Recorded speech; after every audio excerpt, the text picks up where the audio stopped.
Good evening and thanks for joining us on the Business Dashboard. We are live on City TV. My name is Abna Owusu-Nyamiche.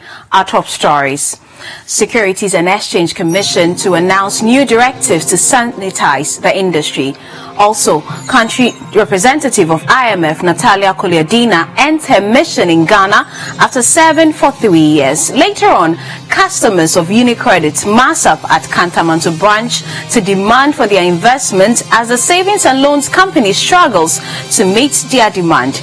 And also, we'll tell you how canopy manufacturers are seeking government intervention to boost local manufacturing of metals to grow their businesses. Later, we'll tell you about how the Ministry for Employment and Labor Relations will be meeting the receiver of Consolidated Bank to discuss concerns of workers of the 5 defunct banks. We've got details of these stories and others, including exclusive interviews and analysis on business trending issues right here on the dashboard. Do stay with us. Let's now bring you our first story. Operators within the securities market will by the end of the year be expected to comply with new directives on their operations as the regulator moves to sanitize the industry. The conduct of business guidelines will outline the expectations of operations on customer management, composition of boards, as well as compliance with reporting on their operations. The recent banking sector crisis has prompted calls for a review of the laws of other regulatory bodies in the financial markets. The Director General of the Securities and Exchange Commission, Daniel Ugbami-Tete, tells City Business News his outfit will enforce strict compliance with the new guidelines. One of the key ones for our market operators, we call it conduct of business. And that is basically to govern how the operators go about their business, how they deal with clients, how they resolve clients' complaints, the kind of board composition they should have, the kind of reporting requirements, and so on and so forth. So essentially, we want to direct our operators on how to effectively and ethically manage their businesses in the interest of investors. We have finalized, or let me say about finalized the guidelines, and we'll be issuing out very soon, before the end of the year. We hope to issue that together with a number of other guidelines that we've worked on. The idea is to ensure that the guidelines will be observed, or the operators will comply with the guidelines. Now, customers of UniCredit Savings and Loans earlier today besieged the premises of the Kantamanto branch of the company to demand their money after several attempts to retrieve their investments from the institution was unsuccessful. Some reports have suggested that the woes of UniCredit Savings and Loans are associated with the collapse of Unibank. My colleague Anita Arthur was at the premises of the institution and now reports. The customers, most of whom are traders as Kantamanto, say they have been unable to access their funds for the past 2 weeks. Their monies, which run into millions of cedis, have left most of them handicapped as they are unable to take care of their families and meet other financial obligations. I have been saving with them for close to 2 years now. Last week, I issued a check for payment to one of my suppliers, and they called me for confirmation. I confirmed that they should pay the check. I was there when the supplier called me that they've refused to honor the check. Then I started following up. I went to other branches. They told me I should come to my mother branch. I came to my mother branch. Since yesterday, I came here. Nobody is prepared to talk to me. Mr. Kadaho, 15 million. My boss, na me buy and yes, 3 million. Yashi, Maggi, no Marco Pebisi and Biaso. And room is 3 million is wasa. And in Panufua, Ghana Panufua, Shadania to Abama, Mosimo Buaye. After the Yesika to Bank, Nesicano, Yansanka. Reasons for the company's inability to pay customers their due are not readily available, as the officials are not available for comments. It is also uncertain if the customers have besieged the offices due to the panic withdrawals reported in the banking sector. These single mothers also share their story on how they have been affected by the situation.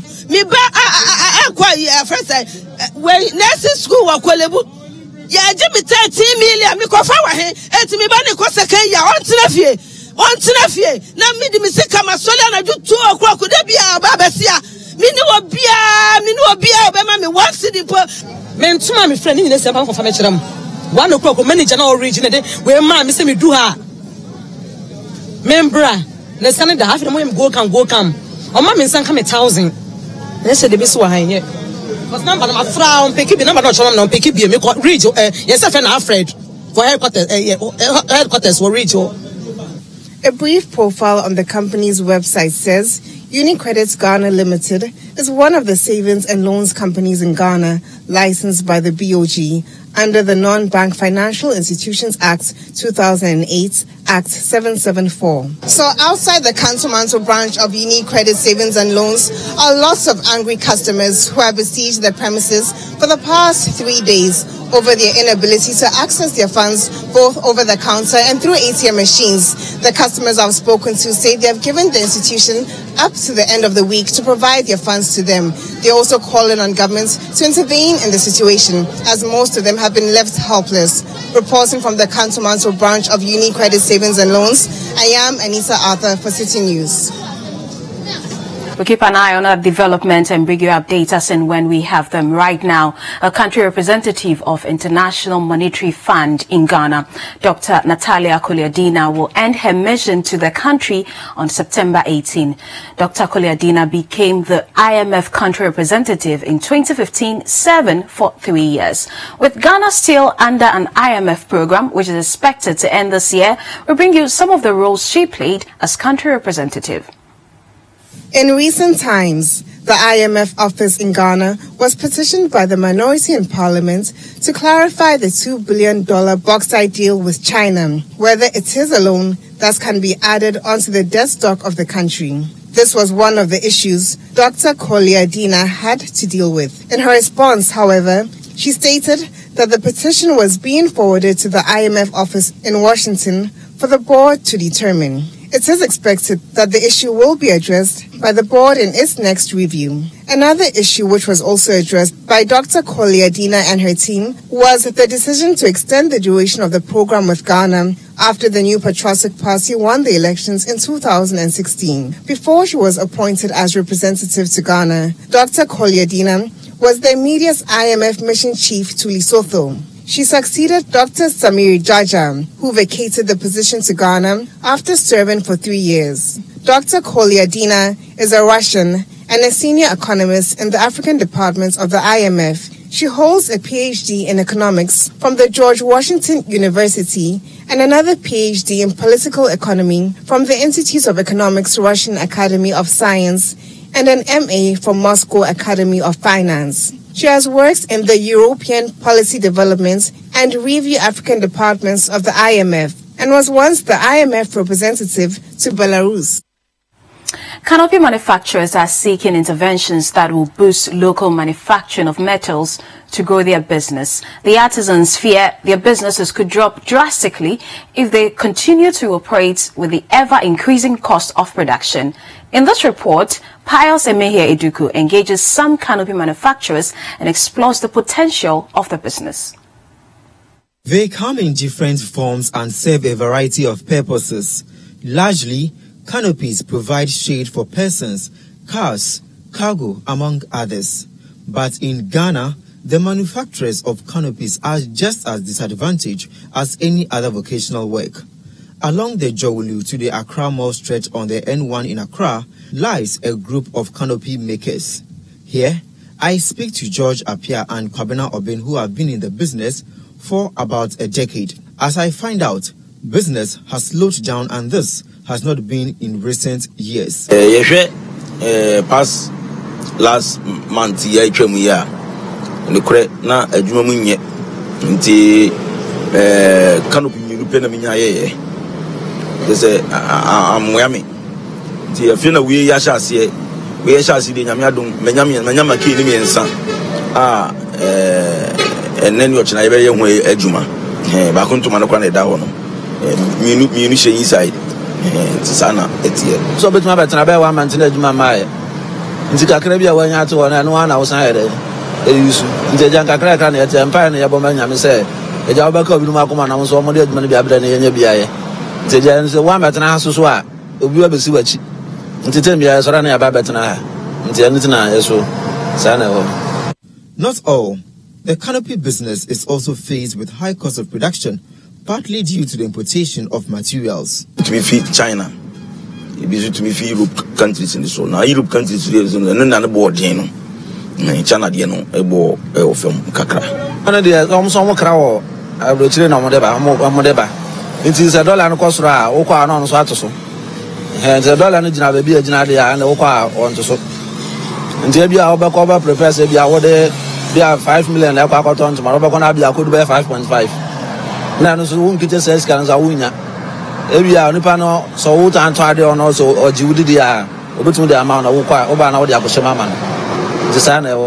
In the canopy manufacturers' view, this situation presents an opportunity for local manufacturers, even at a time where the government is embarking on its ambitious One District, One Factory program, and the obvious benefits are enormous.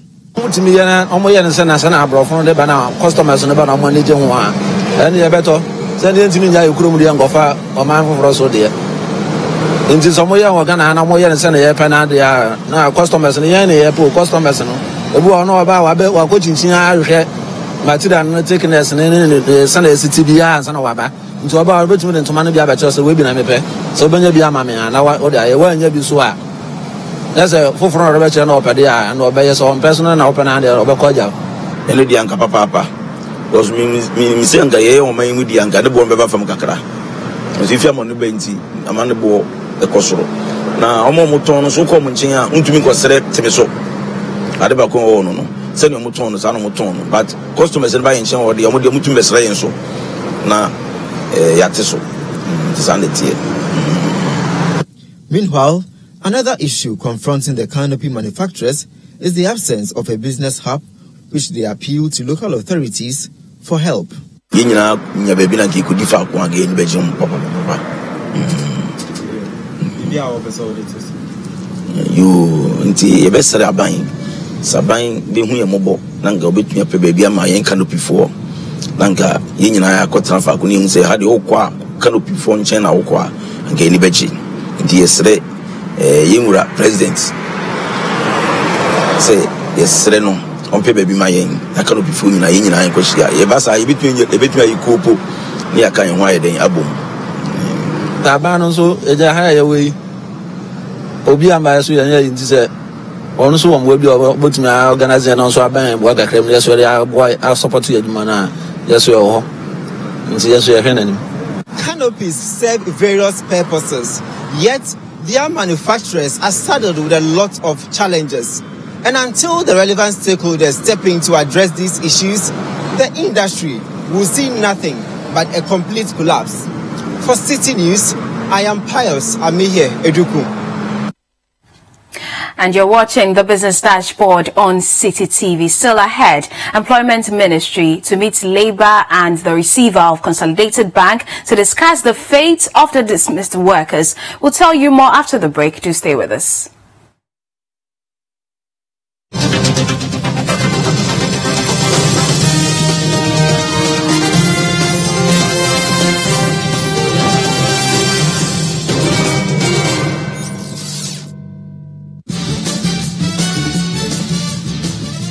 For regular news checks as they unfold.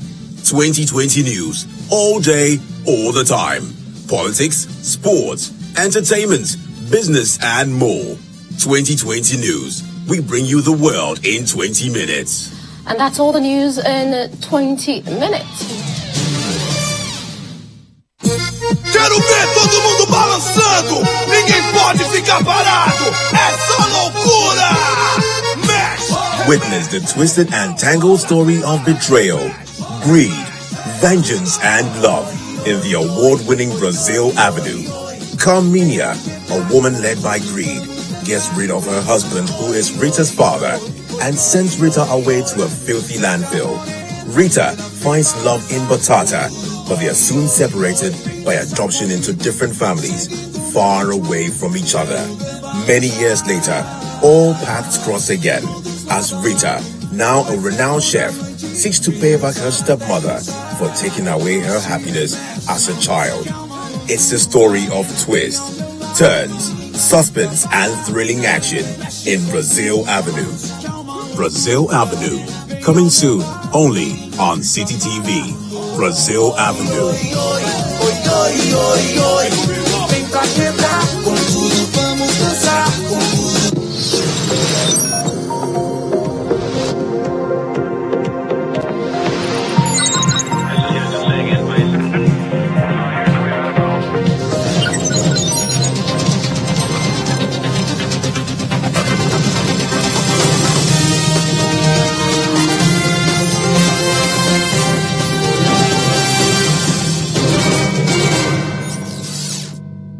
Hello again. Thanks for staying with us here on the Business Dashboard. Let's move on to some other stories. Now, stakeholders in the agriculture sector are urging government to scrutinize agricultural inputs that come into the country before they are sold to Ghanaian farmers. According to them, most of the Ghanaian farmers are currently inundated with fake chemicals and pesticides from China. Such products are often said to be ineffective and poses danger to livestock and plants. There's more in this report.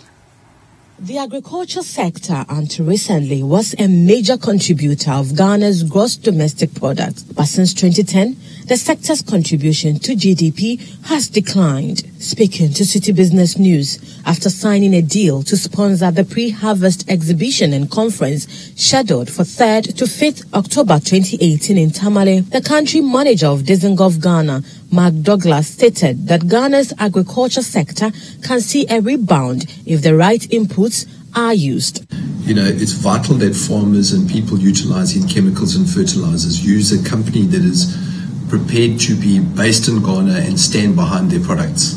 You know, there's a lot of parallel imports coming through and a lot of items coming out of China that, you know, people are bringing in frequently, and they use a product that's not tried and tested, not where, you know, Dizengoff, we've got agronomists out in the field that go out and actually help the farmers with educating them on how to use the product, not just what to use, but how to use it, the quantities to use, spray programs, to the regime that they need to employ to get their crops and their yields up.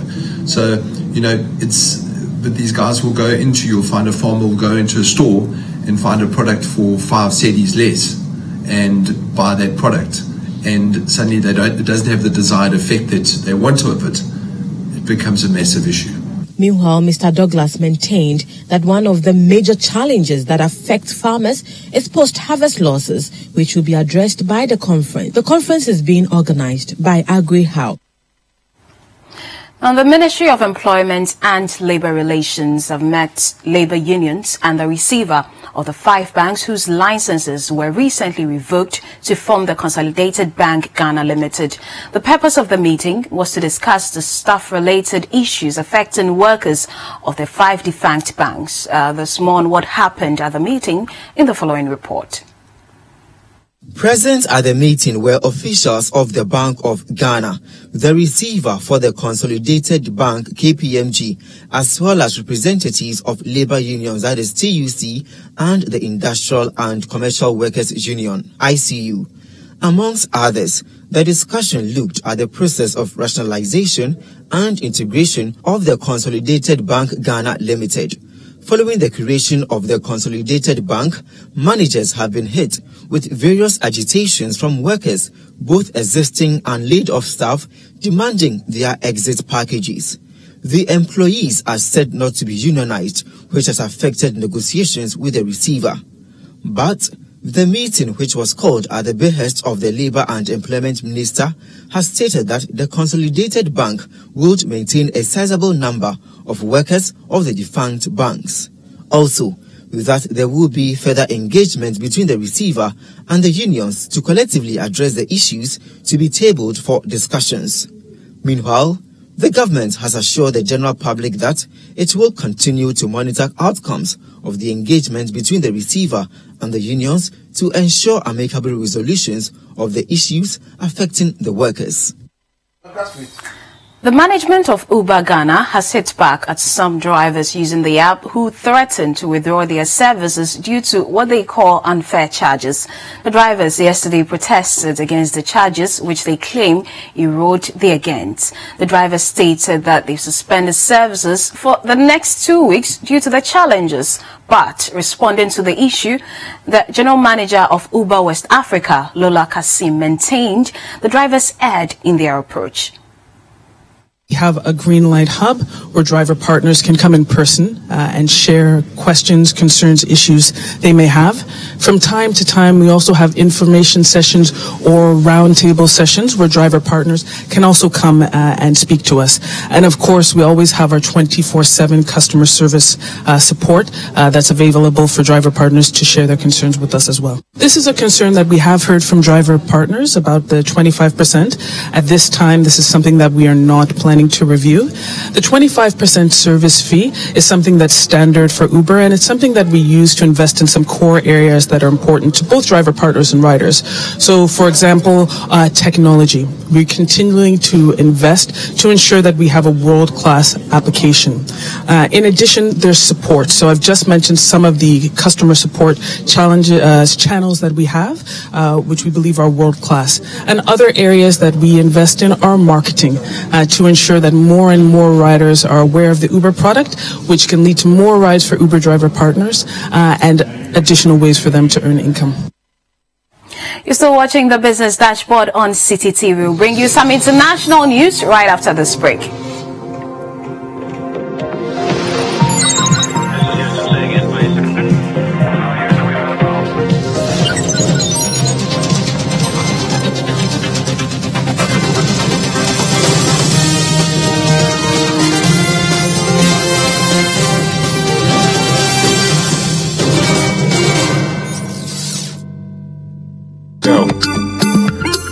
Spend 30 minutes every weekday catching up with all the trending social media conversations of the day.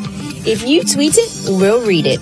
We might just even Skype you. Sometimes I feel, when we are all humans. When somebody says something about me, I might want to say something. Yeah. So, but when I say it, people shouldn't take it like taking things, personal and stuff. I've understood showbiz now, and I really want to work on it like that. 30 minutes is all it takes, so use the hashtag 30minutes on social media to catch our attention. Join the most interactive social media TV show weekdays at 5 p.m. only on City TV.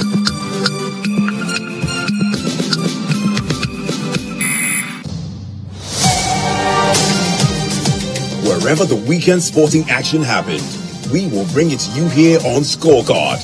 Every goal, every dunk, every punch, the winning strides, and the winning volleys. International media, he said, look, wait, sit and wait. Let me have a meal with my people. And I think that's the same it's the same organization he brings to the field every time I've seen him play. He looks to me like somebody who has played over 50 cups already. Okay. But this guy has barely played over 25 cups for the national team. All of the weekend's action in one place. Scorecard, every Sunday at 7:30 p.m. prompt on City TV.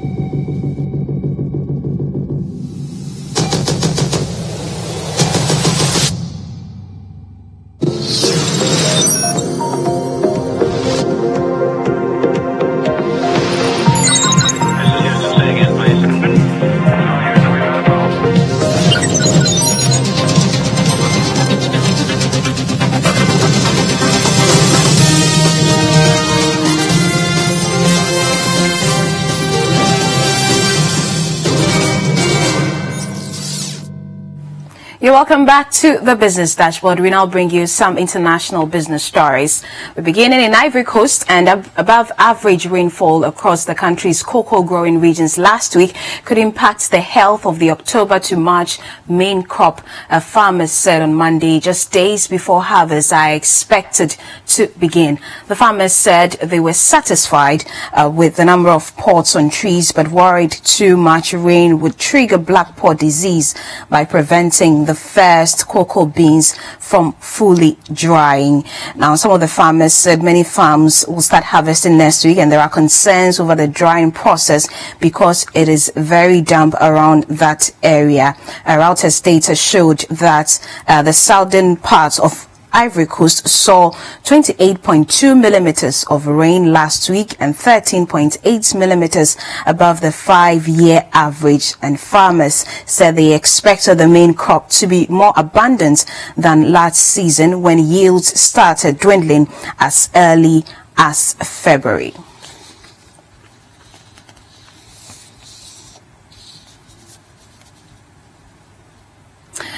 Now, Makani will remain Bank of England's governor until the end of 2020, Chancellor Philip Hammond has told MPs. Mr. Hammond said the 7-month extension would support a smooth exit from the European Union. The extension was agreed in an exchange of letters between the governor and the chancellor published on Wednesday. Mr. Carney said he was willing to do whatever he could in order to promote both a successful Brexit and an effective transition at the Bank of England. It is the second extension of his tenure as governor. When Mr. Carney took over from Mervyn King in 2013, he agreed a 5-year term with the option of a further 3. The typical term for the position has been 8 years. In October 2016, Mr. Carney said he would like staying on for an extra year until June 2019 after his official 5-year term ended in 2018. Now, elsewhere, European rules that allow individuals the right to be forgotten online could be extended worldwide. The European Court of Justice is hearing evidence on the matter and will rule in 2019. Google argues that extending the law could turn it into a tool for censorship in a less democratic regimes. France's regulator said Google is currently not respecting the right of citizens to have information erased. A panel of 15 judges will hear evidence from 70 or more stakeholders in Luxembourg on Tuesday. The right to be forgotten became a law in 2014. Particular case argued that out-of-date details about his financial circumstances should be removed from Google. At that time, the ECJ ruled that information deemed inaccurate, inadequate, irrelevant, or excessive should be delisted. While the content remains online, it cannot be found via online searches of an individual's name.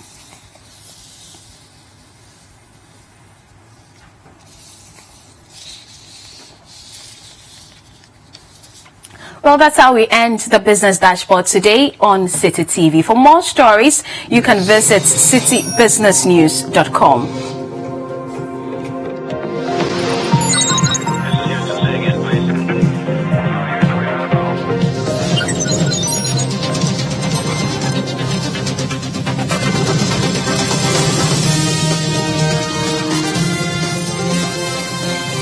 My name is Abna Owusu-Nyameche. Thank you for watching.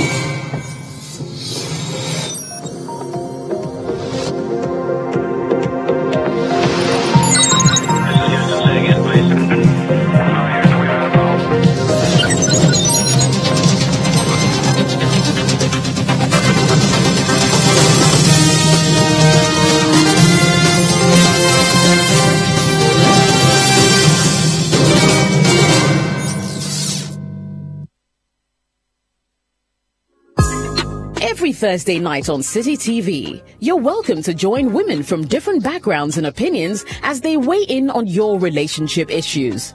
Watch Sister Sister as the ladies get real with issues about love, marriage, betrayal, sex, dating, trust, finances, and more.